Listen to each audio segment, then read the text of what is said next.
Assalamualaikum warahmatullahi wabarakatuh.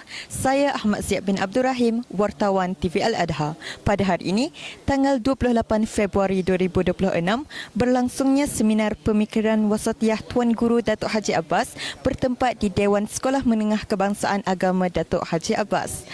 Program Anjuran Yadim dengan kerjasama Nadwah dan PIBG ini bermatlamat untuk mengintegrasikan tradisi keilmuan dengan realiti dakwah masa kini.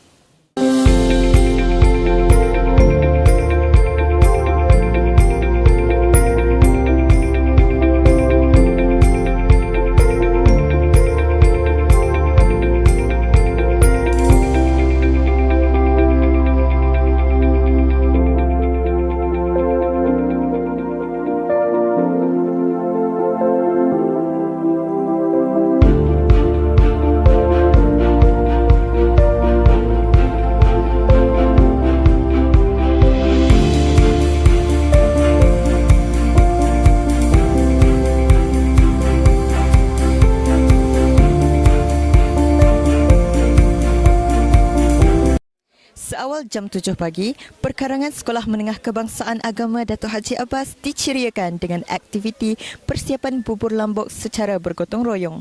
Program ini bukan sahaja bertujuan menyediakan hidangan untuk tetamu, malah menjadi simbolik kepada semangat kerjasama antara Yadim, Nadwah dan warga sekolah sebelum agenda ilmiah bermula.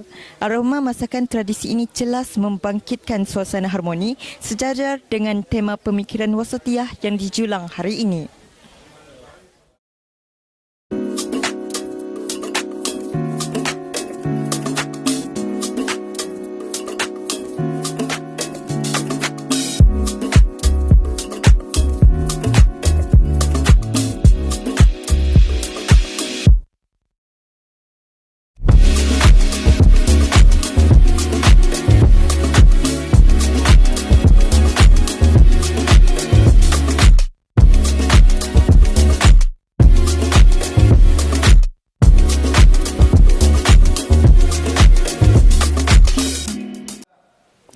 Seminar ini bukan sahaja bertujuan untuk mengenang jasa tokoh, malah menjadi platform penting dalam membugar semula semangat dakwah yang inklusif. Sekian saja daripada saya, Ahmad Ziad bin Abdul Rahim, wartawan TV Al-Adha.